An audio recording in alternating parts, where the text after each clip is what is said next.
His was the only boat to arrive. I think maybe it was a cow. I don't know. There's the thank you letter from Lyndon Johnson. There was even a monorail at one point to the east of us. Plus, everybody forgets about pirates. This is the coolest field trip I have ever been on. I don't know, but I've been told, keep on dancing, won't ever get old. Hello and welcome to the Long Island History Project, the podcast that brings you stories and interviews with people passionate about Long Island history. You can hear them all at longislandhistoryproject.org. My name is Chris Kretz. I am your host, and our opening music is courtesy of the Homegrown String Band. Today we are talking about the suffrage movement on Long Island, getting a first-person account from a unique woman and her family, a story that was passed down and recovered by today's very special guest. I'm Marguerite Kearns, and I'm a writer. I'm a former New York State resident. I left in 1992 to move to the Southwest, but I feel that New York is my home, in a sense. And the story I wrote about my grandparents, Edna Buckman Kearns and Wilmer Ramstein Kearns, they lived in New York. They were activists, voting rights activists, and peace activists over 100 years ago. And so I am passing on the importance of telling our stories, bearing witness to each other in our families. And of course, it goes much larger than that, but this is where I've started. And last year in June of 2021, SUNY Press in Albany published my book, An Unfinished Revolution, Edna Buckman Kearns and the Struggle for Women's Rights. Well, it's a story of me starting out at age 10 and bringing it up to the present day, but woven into it is my curiosity about my family. Who am I? Why am I the way I am? And all of that goes along with that. And also, as you listen, you'll be thinking to yourself, I hope, hey, I'm really glad I did what I did with my family, or, oh dear, I wish I'd asked my mother or my father or my grandmother or my grandfather this and this and this and this. And this is just to remind all of us that this is a responsibility that we all have to ourselves and to the people we love. And even if we don't totally agree with what they had to say or their tactics, they did their best. And so that's who I am. Marguerite, thank you for that and for joining us today. We're on Zoom recording this. And you touched on a lot of themes that we talk with people about: genealogy, memoirs, the importance of researching and saving these types of things, no matter what the story is. So we appreciate your adding to that momentum as we talk to people.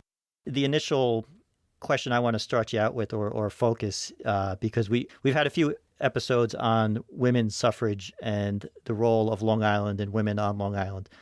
Do you want to situate us and your grandparents? When did they first come to Long Island? Where would sort of give us like the intro of where they were coming from at that point in their lives?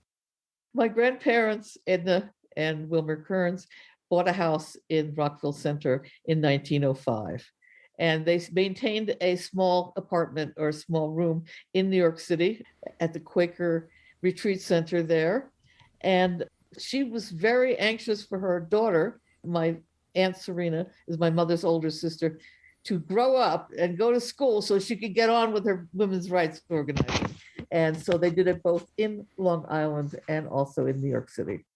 And you mentioned just there in that statement that the Quaker background, which I'm finding more and more fascinating, was deeply entwined with the suffrage movement. Do you want to talk about the Quaker aspect of your family history and your grandparents?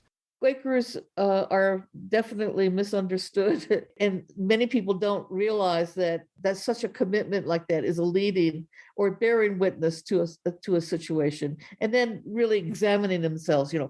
Am I really for real? Am I, et cetera? It's called discernment. Am I doing this for myself or am I doing this for the world? So there's no so-called Quaker position on anything. It's what someone feels and is strongly led through the spirit to participate in. And so there were many, many Quaker women who spent 50 years or more, like Lucretia Mott, and others who, my grandmother was in the last generation of activists before the 19th Amendment in 1920. So she saw and witnessed a great deal, and I've had that in my book. Yeah, and it's a great street level or close up look inside the movement. What's your sense of what drove her? So they were both from Pennsylvania, your parents. Correct. What do you think drove her to the cause of suffragists? Well, I think that like many young women in 1900, this is going to be the turn of the century, and they really believed that there was going to be incredible changes in the 20th century. And there definitely were. I mean, we went from horse and buggy to airplanes and a lot in between and a lot since. And so it was a time, it was definitely the time. The old guard versus the new Turks, which my grandparents were at that time, basically knew that this had to come to some sort of conclusion, a positive conclusion. And it was, my grandmother was in the fifth or more generation of women and men who collaborated to bring this change about. So it was a momentum of history and determination and vision and will. Like, we won't go away. We're here for the long haul, basically. Correct me if I'm wrong on this, but at this point in the women's movement, state by state, they were trying to get each state to ratify the right for women to vote. And at the same time, there was also a push for a national amendment, so sort of parallel tracks. Correct, yes. Like, for this example, the state of New Mexico, where I live now, didn't become a state until 1912. Okay, and so they had a constitution, and in the constitution said men can vote, women can't. But to change that constitution was going to be extremely difficult, and some people said it was impossible, because it was like, I don't remember the exact guidelines, but it was like 3/4 of every male voter in every county in the state of New Mexico, and people rolled their eyes at that. Oh my goodness, how are we going to ever meet that? But basically, it was the realization that state by state, there were going to be problems, and they wanted to just work on one thing, even if people said it was impossible, they wanted to work on one thing, a national amendment, and to make that possible for all women. It didn't specify the types of women, whether they were short or tall or fat or skinny, or it was all women. We had problems, getting that, instituted in many places, and it took quite a while, but that was the intent, and that's where they went with it. And you mentioned horse and buggy, and I don't want to get too far into the story, but because we'll play into it. So how would you characterize the work that your grandparents did on Long Island? What did they concentrate on doing? Grassroots organizing. When I was 10 years old, and I heard my mother tell the stories of my grandmother, who died in 1934, long before I was around anyway. But she said basically, your grandmother did this and your grandmother did that.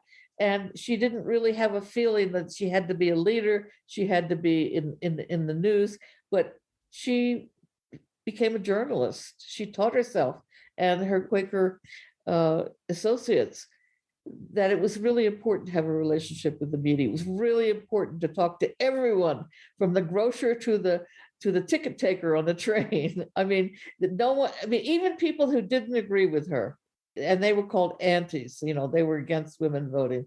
She was definitely the person behind the scenes doing everything. She was writing, she was publishing, she was smiling and dialing, come to this event, go to that parade, etc. And the organizing in Long Island was extensive, and it went on for a very long time. It involved many different types of people. So it's a really good place to start.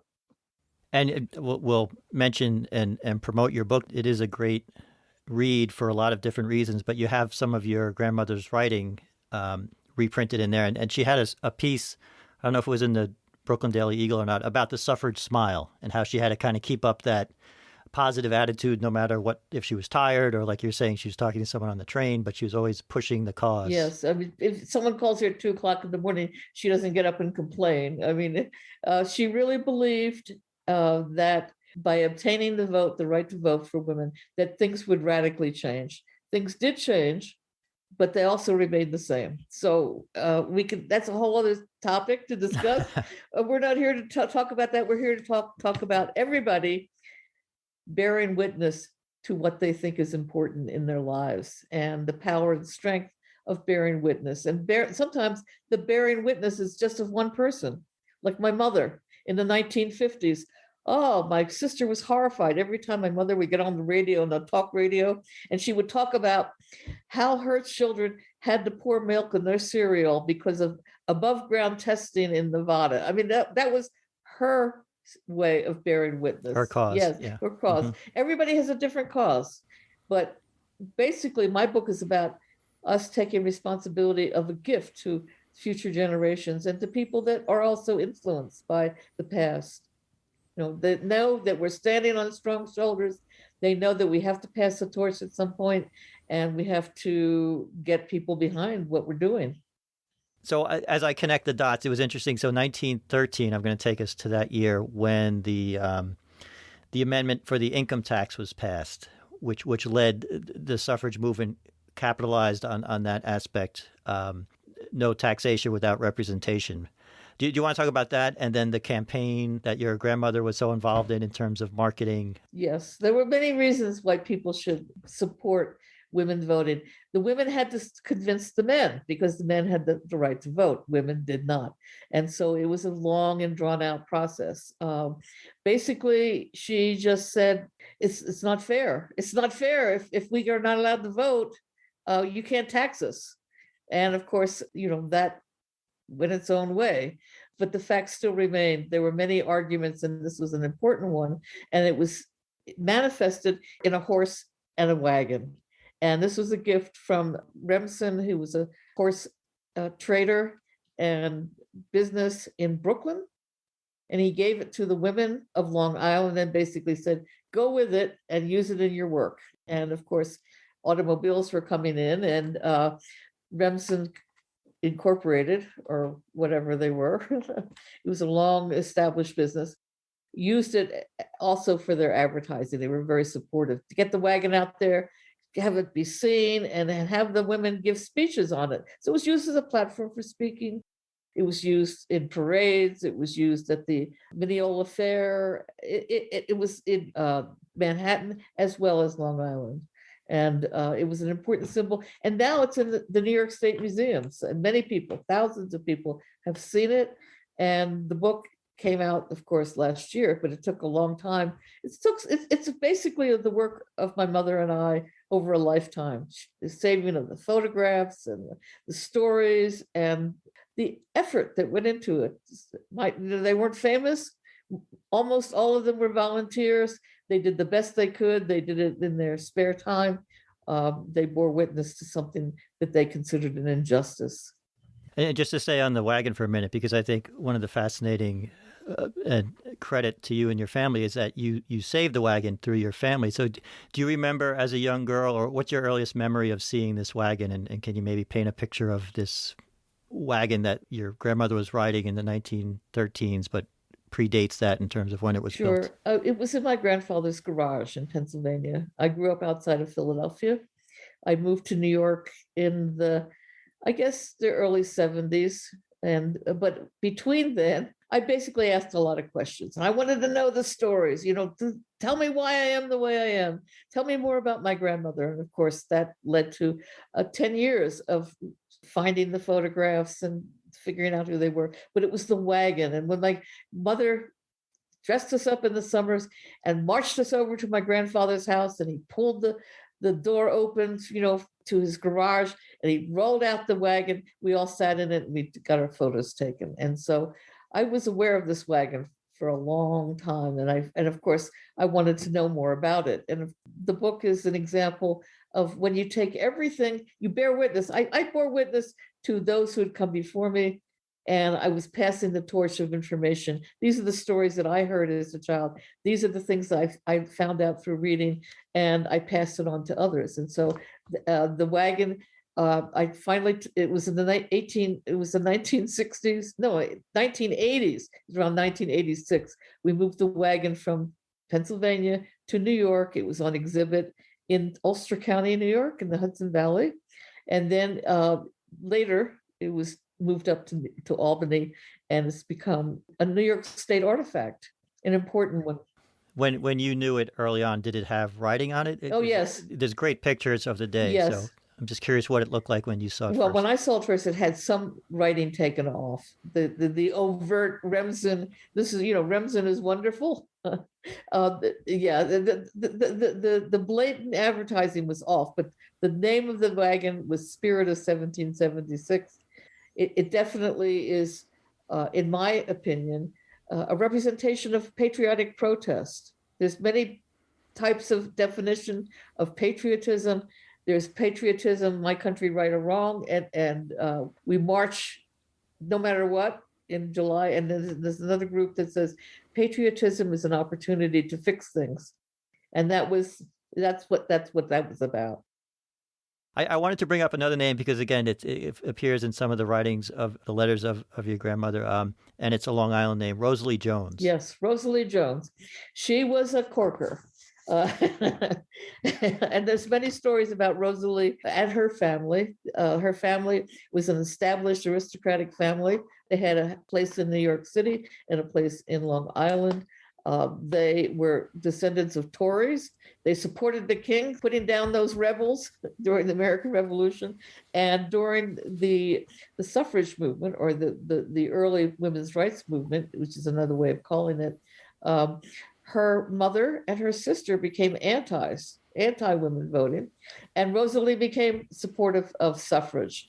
And so there was a group of women on Long Island who just persisted. Some of them were famous, some of them were not. But it didn't matter which organization you came in under, it was the cause. They called it the cause. And they marched and they threw leaflets out of planes and they did all kinds of things on Long Island. And it's a story that I certainly brought back to Long Island when I took the wagon from Pennsylvania, because when my grandparents left Long Island in 1920, they took the wagon with them. I took it back. Right, and like you said, now it's in the State Museum where it's available for everyone to see. Yeah. This is sort of a little bit of a different topic, but as you were, over the long time you were researching this with your mother and hearing about stories from her own writings, from Edna's own writings, what picture of her did you form yourself in terms of what type of woman she was? Well, she was not into being on parade. I mean, if somebody wanted to say, "Are you a leader?" she would change the subject. She wasn't a leader, she was an organizer. She made things happen. And she did this through her writing, through her action, and through her advocacy. When I say she smiled and dialed, she got on the phone. And I have a photograph of her sitting at her phone. And I have the phone that's been passed down to me. And the things that have been passed down to me maybe are not impressive to others, but in her phone. And for a while, she was canning corn. I have a can of her corn. Of course, you would die if you ate it now, but they were not well funded. In fact, she spent money on the suffrage movement, but she made sure it happened, and she did it constantly. I mean, it was not something that she did occasionally, but she got the whole family involved, and so it was family activism, men, women, children. It didn't matter, and it was scandalous then to have men involved, to have children involved, even to have women. It was very controversial, but that's the story of my family. And they were regular people. Yeah, and I don't want to go over everything because we want people to read the book, but your Aunt Serena fascinated me, and she was sort of a young poster child for the movement. Your mother would take her to parade, or your grandmother would take her to parades and things, and yet there was also the usual trials of raising a young child. So she's not an alabaster picture of something. She was a human being, and so you paint a great human picture of all of these people involved. Yes, I know. The baby book is another classic. I quoted from it, but when my grandmother wrote in the baby book, "I'm exhausted," she was referring to all the energy that goes into raising a child. I mean, these are things that everybody knows about in one way or another. They've seen it, or they've experienced it, or they heard about it.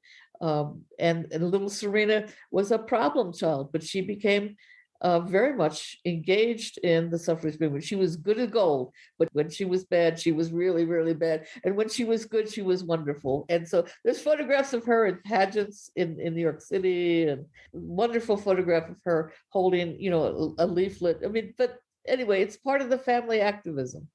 you would have known her. I mean, did you get a lot of firsthand accounts from her, or what was your? I know your grandfather is a big part of this story too. So, in learning the story, who did you lean on or get the most information from? Would you say? My grandfather and my mother, because my Aunt Serena was busy. She was out being a liberated woman. She was a social worker in the first generation after women won the right to vote. And so she was treading on sensitive territory. What would you like to share? Because again, the book does a great job of portraying this, but your relationship with your grandfather and how the story unfolded, what would you want to let people know about that? Well, I just like to read one letter, and it's a simple red letter. I don't even know what date, but he says Thursday morning, and he typed it, dearest. And when she went away to conventions, he stayed at home and answered the phone and did all the things. So this is a letter from, sorry, my grandfather to my grandmother, and she's away. And he says to her, thy letter received and read with much interest. Dandy, thee must be having the time of thy life. It was a very exciting period for women. Yes, the picture to which thee refers is on the back page of the Morning World. Of course, they were very into media then. There was a lot of newspapers that were starting up at the turn of the 20th century. Why don't you make Wilson assert himself in one way or the other? That's President Wilson. Phoned Serena last night, everything all right. Had Cat to the doctor last night. Again, I say everything all right. Fine as silk. These are stirring times for these. Enclosed find morning mail. We'll get today's Brooklyn papers for thee as requested. Get some worlds for thee, and the picture of thee might be famous. But the line that I love the most, he says, make history, lovingly Wilmer. And he says at the bottom, pardon the typewriter. And I think that really says it in so many different ways. I mean, it was something they all shared and they all loved and they were all concerned about. And it was not just their family, but many families. And this is something that's just not known. We hear about individual people or organizations, but we don't hear about families. And that's why this is an important document. And even, the suffrage movement, Stanton Blatch, like there was a generational struggle within families, like you're saying. So some of the early starters of the movement, their daughters and granddaughters stayed in it and helped push it over the finish line. Yeah, it was a big deal in their time, and they were not equipped. They didn't have PhDs. They were barely allowed to have an education. And it's harrowing. Again, some of these are first-person accounts, and I think it was a New York City parade or protest. Your grandmother describes being attacked by police officers in a sense, like in the scrum, she was being pushed around and trying to stand. It sounded like a battle, like she's trying to hold the banner up, and she talks about trying to yell really loud so people see her. And yeah. Oh yes, this is whenever there's a new idea or a new concept, no matter what it is, whether women should vote or women should or should not go into the military or whatever the issue is, there's always resistance in the beginning. And of course, she experienced it, and I'd like to tell about it. So in terms of the process, the research, which is always a question I like to ask, it seems, would you say you were particularly blessed with having a family that saved a lot of things? Because I know a lot of people would kill for some of the documents that you were able to dip into. Yeah, well, there's no question. But even if someone has nothing, no documents have been saved, the pictures have been thrown away into the trash, you still can start with yourself. Why are you the way you are?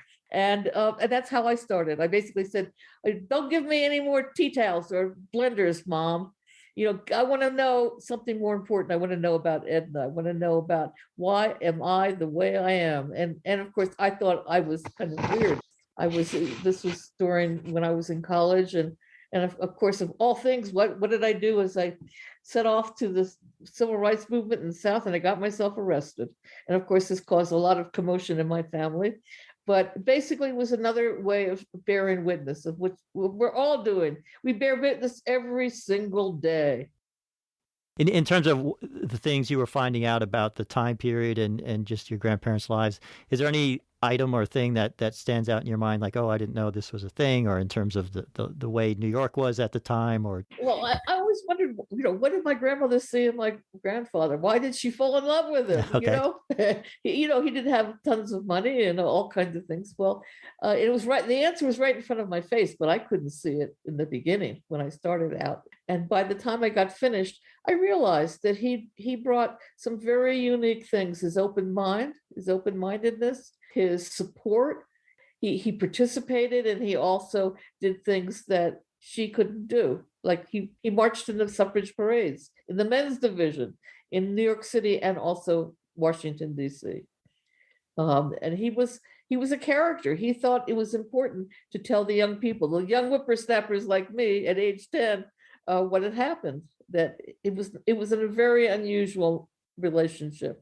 And he came through with flying colors. And sometimes I would take what I was working on to a support group or a writers group, and sometimes people would say, "I love Wilmer. He's a cool guy."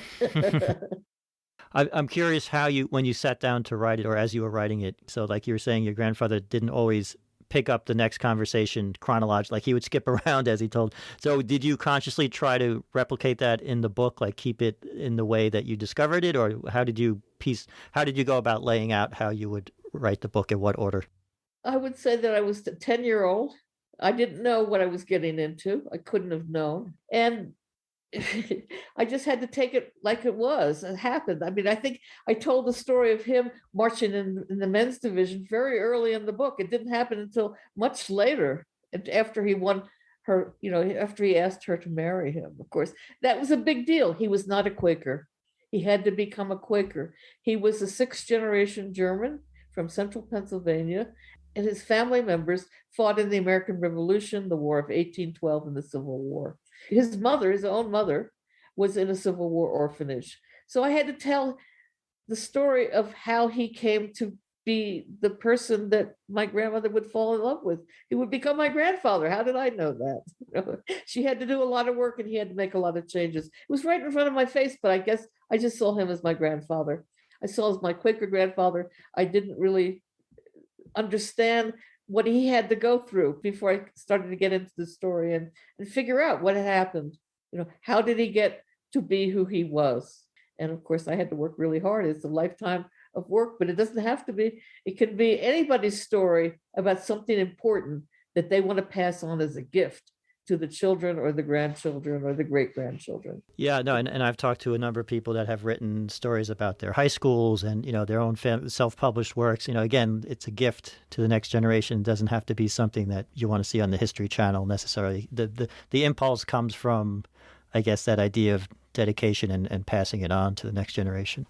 Right. And so many people said to me, I wish I had asked my grandmother that, and I even did that. Why couldn't my grandfather? I mean, my grandmother, passed on the story about her relationship with her best friend. So I had to piece it together. But all of us are affected by that. We don't realize until later. So sitting here in 2022, do you feel like you've finished the story, or is it still? Are you still thinking about parts of it and still researching, or? Well, I think that there's many people today that took the suffrage movement for granted, that called it things like boring.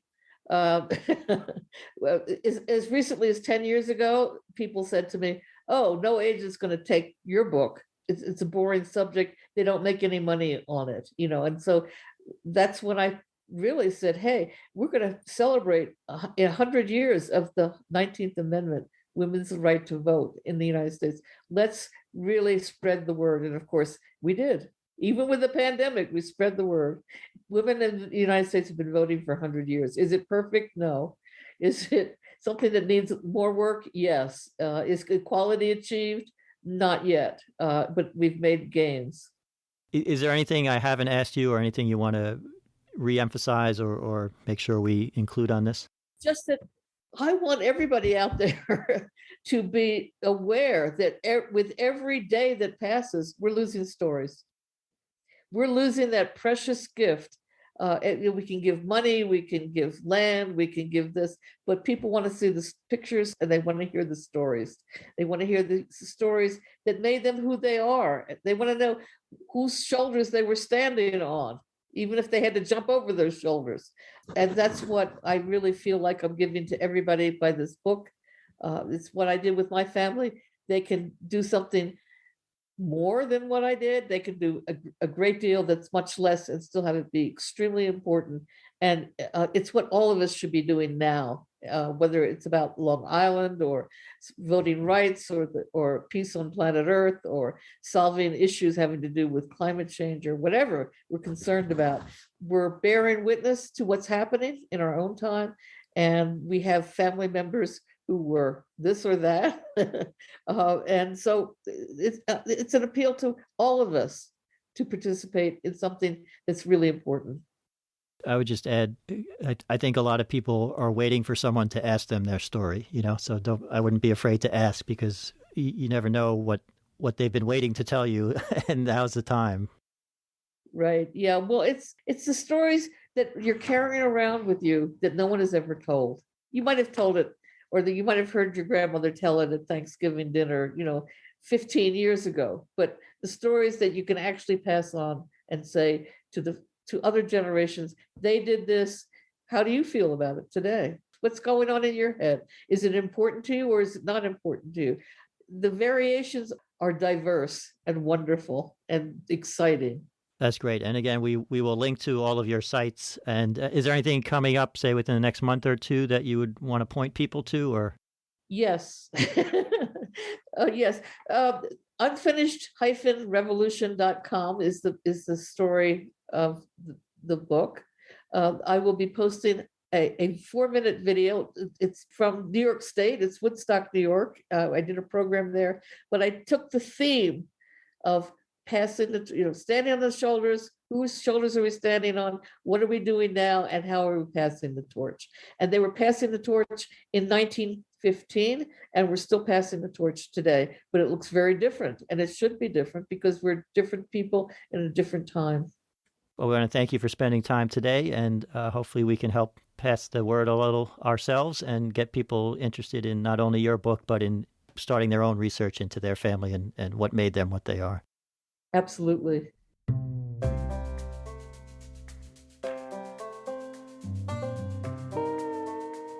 And we hope you take up Marguerite's challenge to delve into your own stories, your own family's history.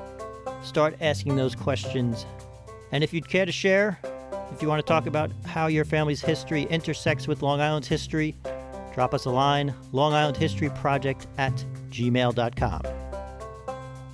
Our outro music is Capering by the Blue Dot Sessions, used under an Attribution 4.0 international license.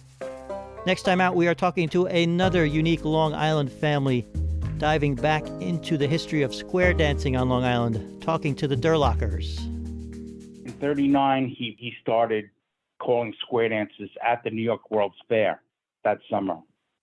And then also afterwards is when Moses asked him to come and start calling square dances at Jones Beach. That was in the summer of 1940. So we hope you can make it. Until then, as always, thank you for listening.